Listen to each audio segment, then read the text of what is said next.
just a short while ago with the president of Russia, and I think there's a possibility that something could come out of it, and today's meeting is very important. We have, I guess, the seven very powerful leaders from Europe, and we're going to be meeting with them right after this meeting, and thank you very much for being here. Thank you so much, Mr. President. If I can, first of all, thank you for invitation, and thank you very much for your efforts, personal efforts to stop killings and stop this war. Thank you, and using this opportunity, many thanks to your wife, First Lady of the United States. She sent a letter to Putin about our children, abducted children, and my wife, First Lady of Ukraine, she gave the letter. It's not to you, to your wife. Oh, I want it. Yeah. So we are saying this sensitive topic, yes, please. And thanks to our partners, and that you supported this format, that after our meeting we can have leaders who are around us, UK and France, Germany, Italy, Finland, EU, NATO, I mean all partners around Ukraine supporting us. Thanks to them, and thank you very much for invitation. Thank you very much for being here. President Trump. Yes, Peter, go ahead. Thank you, President Trump. So, President Zelensky, you say in a post on X today, Russia must end this war, which it itself started. President Trump, you say President Zelensky of Ukraine can end the war with Russia almost immediately if he wants to. Which is it? Yeah, I think that's true. I think we're going to have a meeting. I think if everything works out well today, we'll have a trilat. And I think there will be a reasonable chance of ending the war when we do that. And, is this the end of the road for American support for Ukraine? Is today's meeting deal or no deal? I can never say that. It's never the end of the road. People are being killed, and we want to stop that. So I would not say it's the end of the road. No, I think we have a good chance of doing it. It's been almost 4 years now that a lot of people were killed last week. A lot of people last week. I mean, millions of people killed, but a lot of people last week for whatever reason. A big number, a lot of soldiers, on both sides. And I know the president, I know myself, and I believe Vladimir Putin wants to see it ended. And as you met with Putin on Friday, today you got President Zelensky here. As you listen to Russia and Ukraine, which side has the better cards? Right? Well, I don't want to say that. I'm just here to be. Look, this isn't my war. This is Joe Biden's war. He's the one that had a lot to do with this happening, and we want to get it ended. And we want it to end good for everybody. We want it to end good. The people of Ukraine have suffered incredibly. President Zelensky, are you prepared to keep sending Ukrainian troops to their deaths for another couple years, or are you going to agree to redraw the maps? Thank you for your question. So, first of all, we live under each day attacks. That today have been a lot of attacks and a lot of wounded people, and the child was dead, small one year and a half. So we need to stop this war, to stop Russia, and we need support American and European partners, and we will do our best for this. So, and I think we show that we are strong people, and we supported the idea of the United States, of personally of President Trump, to stop this war, to make a diplomatic way of finishing this war, and we are ready for trilateral, as President said. This is a good signal about trilateral. I think this is very good. Thank you. Mr. President,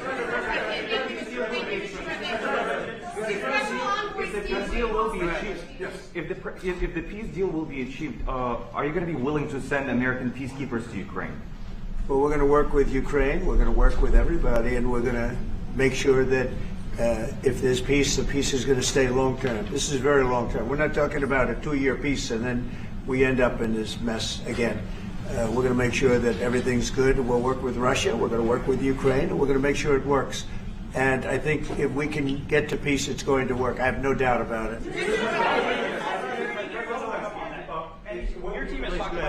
Your team has talked about security guarantees. Could that involve U.S. troops? Would you rule that out in the future?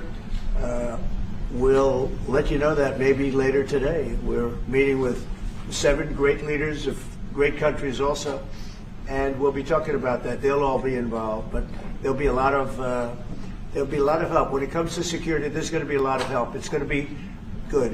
They are first line of defense because they're there. They're Europe, but we're going to help them out also. We'll be involved. Yes.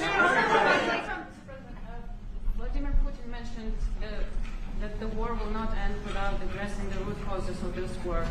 Have you had an understanding what are the root causes of this war? Well, look, the war is going to end. When it ends, I can't tell you, but the war is going to end, and this gentleman wants it to end, and Vladimir Putin wants it to end. I think the whole world is tired of it, and we're going to get it ended. It was, I've done 6 wars. I've ended 6 wars, and I thought this maybe would be the easiest one, and it's not the easiest one. It's a tough one. A lot of reasons for it. And they'll be talking about it for a long time, but they'll be talking about the others. Look, India, Pakistan, we're talking about the big places. When you look at, you just take a look at some of these wars. You go to Africa and take a look at that. Rwanda and the Congo, Republic of the Congo. That's been going on for 31 years. And so we've done a total of 6, and we really have 6, not including the fact that we obliterated, and it turned out to be a total obliteration, the nuclear, as you said, the future nuclear capability of Iran.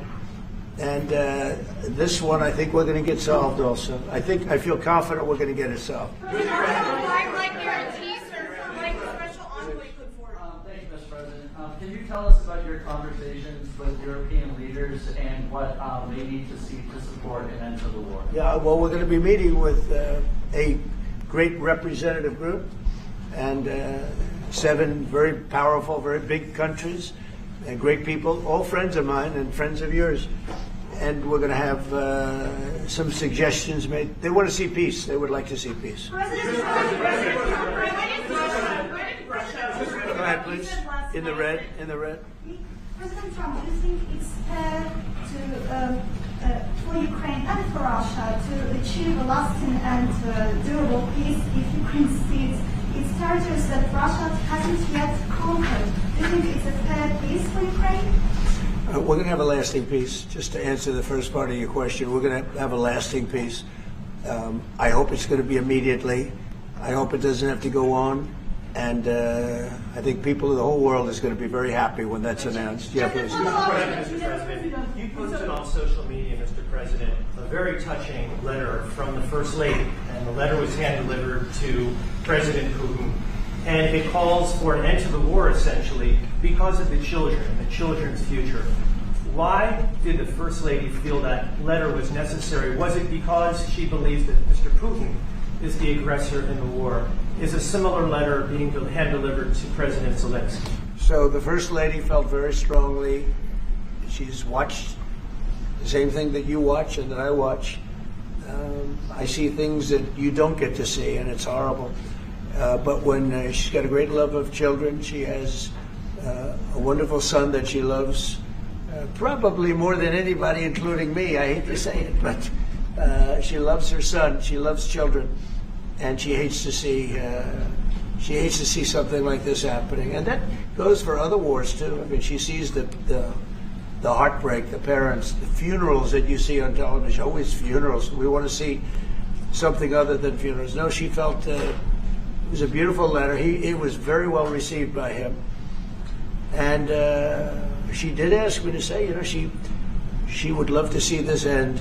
She would love to see it end, and she says it very openly, very proudly, and with great sorrow because so many people have been killed.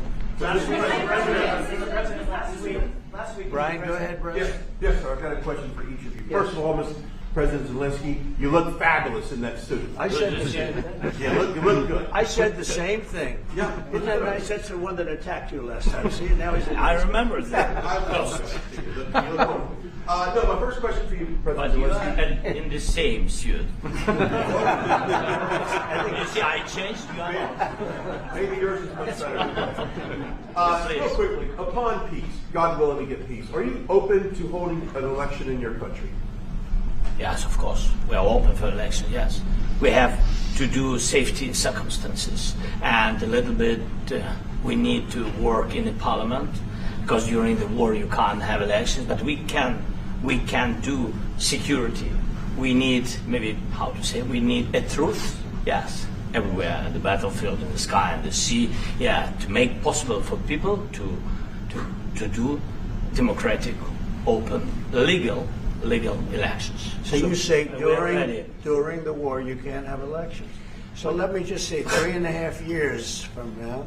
So you mean if we happen to be in a war with somebody, no more elections? Oh, that's good. I wonder what the fake. You like this idea? No, this is No. Speaking of news, I got a question for you. This sounds insane for me even to ask this. But do you think the American media really doesn't even want a peace deal? Because they've seen they've been so critical of you every step of the way as you lead the charge for peace.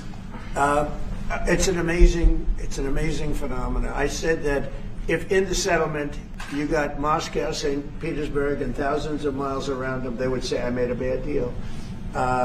The level of hatred and animosity is incredible. Not with all. I mean, we have great people up here. We also have terrible people up there that I think are told what to say.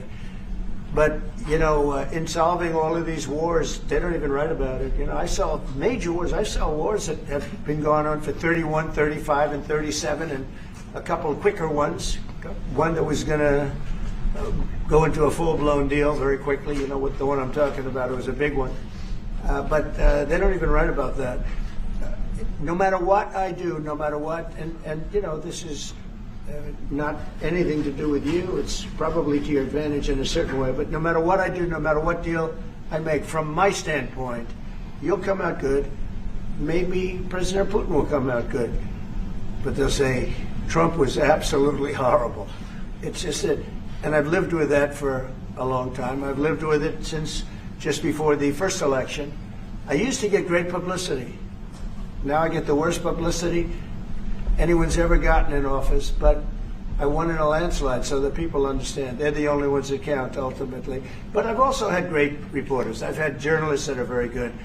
But it's very sad when you do the right thing. As an example, they said, because of the fact that Vladimir Putin came to American soil, this was a tremendous defeat for Donald Trump. No, it was really wonderful that he did it.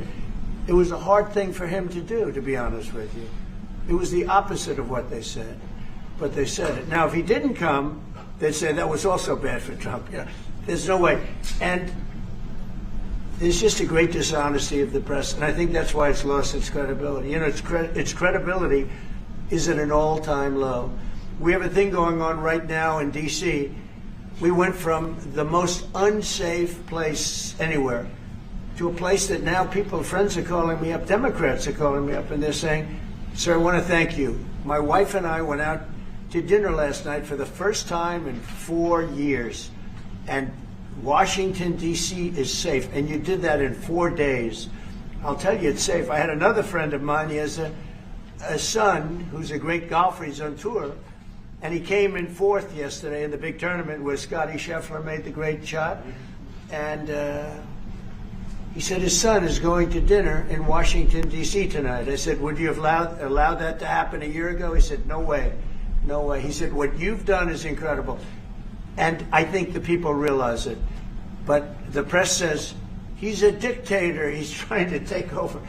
No, all I want is security for our people. But people that haven't gone out to dinner in Washington, D.C. in 2 years are going out to dinner. And the restaurants the last 2 days were busier than they've been in a long time. Thank you. I walked around yesterday with MTG. If you can walk around with D.C. with MTG and not be attacked, the city is safe. Yes. Thank you, Mr. President. Last week you warned of what you called severe consequences if a 30-day ceasefire or any type of ceasefire were not agreed to by Russia. Will there be severe consequences? Does that change because of I don't think you need a ceasefire. You know, if you look at the 6 deals that I settled this year, they were all at war. I didn't do any ceasefires. And I know that it might be good to have, but I can also understand strategically why, well, you know, one country or the other wouldn't want it. You have a ceasefire and they rebuild and rebuild and rebuild, and, you know, maybe they don't want that. But if you look at the 6 deals that we made peace and long-term, long-running wars, I didn't do any ceasefires. I like the concept. I like the concept of a ceasefire for one reason, because you'd stop killing people immediately, as opposed to in 2 weeks or 1 week or whatever it takes. But we can work a deal where we're working on a peace deal while they're fighting. They have to fight. I wish they could stop. I'd like them to stop. But strategically, that could be a disadvantage for one side or the other. But all of these deals I made without even the mention of the words ceasefire. Can you explain the decision to offer Ukraine Article 5-like security guarantees, but stop short of pushing for their full membership? Yeah, well, we haven't done anything on that yet. If you look back and you go back long before President Putin, it was always a statement that they would never allow Ukraine into NATO. So that was a statement that was made, but we haven't discussed any of that yet. We're going to be discussing it today, but we will give them very good protection, very good security. That's part of it. And the people that are waiting for us, I think they're very like-minded. They want to help out also. Thank you, President Trump. The United States has already given hundreds of billions of dollars to this war effort in Ukraine. Biden. At best, it is a stalemate, and the killing continues. So, President Trump, how much more is the United States willing to give Ukraine? And President Zelensky, how much more do you want? Well, I'll start off just by saying we're not giving anything now. We're selling weapons. This is something before, I guess the number is well over $300 billion. That was under Joe Biden, a corrupt politician, not a smart man, never was. By the way, go back 40 years, he was not a smart man 40 years ago either, but now he's in particular bad. This was done by a corrupt administration that shouldn't have been in, and frankly, if the right results of the election were given, if I were president, this war would have never taken place, and he would have been very happy, because he would have liked to have seen. I mean, they went through hell. He went through hell.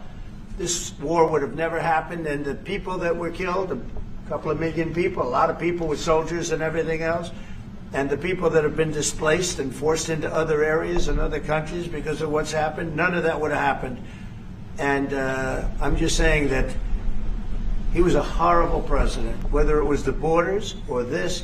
He was just a horrible, corrupt president. Mr. President, You want to answer? I can't. Thank you so much. So first of all, we have possibility now to buy weapon from the United States. We are thankful for this program and this opportunity. We are thankful for Europe. They pay for this.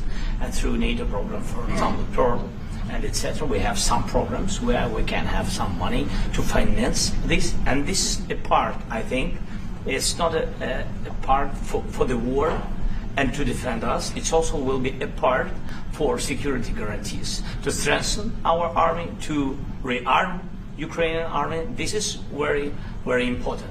And it depends how much money we need to rearm. For example, the question of air defense, we spoke about it with President Trump, and I'm happy that we have now bilateral decisions and we work on it with production, American production. Nobody in Europe has so many air defense like Patriots, for example. We need it very much, and this is also about defending. And I think the good news, we make the best military equipment in the world by far. You mentioned the Patriots. How good are they? Systems. We have systems. They're literally 100% foolproof, and it's really like shooting two bullets. Two bullets hitting each other in the air in a space like this. The chances, 100%. It's 99 to 100%. So we sell the equipment to NATO. And NATO does what, I don't know what the arrangement is that you have with, but I know that they want you to have the equipment. And we're getting the best equipment in the world, but they pay us for the equipment. Under Biden, it was just crazy what was going on. I believe the number is over 300. I think it could be $350 billion worth of equipment and money and everything else. And we've made more progress in settling this war in the last 2 months than they made in 4 years. This should have been settled a long time ago, but it should have never happened. Yeah, please. You pushed out on social media. Brian, go first. You pushed out on social media about doing away with mail-in ballots and potentially electronic voting machines. Can you explain on that? How Well, I will. That's a very off topic, just really quickly. Mail-in ballots are corrupt. Mail-in ballots, you can never have a real democracy with mail-in ballots. And we, as a Republican Party, are going to do everything possible that we get rid of mail-in ballots. We're going to start with an executive order that's being written right now by the best lawyers in the country to end mail-in ballots because they're corrupt. And you know that we're the only country in the world, I believe, I may be wrong, but just about the only country in the world that uses them because of what's happened. Massive fraud all over the place. The other thing we want change are the machines. For all of the money they spend, it's approximately 10 times more expensive than paper ballots. And paper ballots are very sophisticated with the watermark paper and everything else. We would get secure elections. We'd get much faster results. The machines, I mean, they say we're going to have the results in 2 weeks. With paper ballots, you have the results that night. Most people, but most people, many countries use paper ballots. It's the most secure form. So between paper ballots, very, very important, paper ballots, and I think maybe even more important, the mail-in voting. We're going to end mail-in voting. It's a fraud. If you have mail-in vote, even Jimmy Carter with this commission, they set it up. He said the one thing about mail-in voting, you will never have an honest election if you have mail-in. And it's time that the Republicans get tough and stop it because the Democrats want it. It's the only way they can get elected. Because with men and women's sports and with transgender for everybody and open borders and all of the horrible things, and now the new thing is they love crime. They're fighting me on the fact that I've made Washington, D.C. safe. We're not going to get mugged, beaten up, or killed like all the people you've been watching get so badly hurt. I'm glad, I hate to take your time on this, but I'm glad you asked me that question. We're going to stop mail-in ballots because it's corrupt. You know, when you go to a voting booth and you do it the right way and you go to a state that runs it properly, you go in, they even ask me, they asked me for my license plate, for identity. I said, I don't know if I have it. He said, sir, you have to have it. I was very impressed, actually. But it's very hard to cheat with mail-in voting. As you know what happens in California, it's so corrupt, where some people get 5, 6, 7 ballots delivered to them. Now, we got to stop mail-in voting, and the Republicans have to lead the charge. The Democrats want it because they have horrible policy. If you have mail-in voting, you're not going to have many Democrats get elected. That's bigger than anything having to do with redistricting, believe me. And the Republicans have to get smart. We're not going to have a country. I said for a long time at rallies, you need borders and you need free and fair elections. Those two things, otherwise you don't have. We have strong borders now. In 90 days, Mr. President, we didn't have 0 in 3 months. Not one person came in illegally into our country. In fact, even I find that hard to believe, but it's run by a little bit of a liberal group that put out the numbers, so I guess it's, but 0, 0, and 0. You go back a year ago, 2 years ago, 3 millions of people poured into our country. It was terrible. Thank you very much.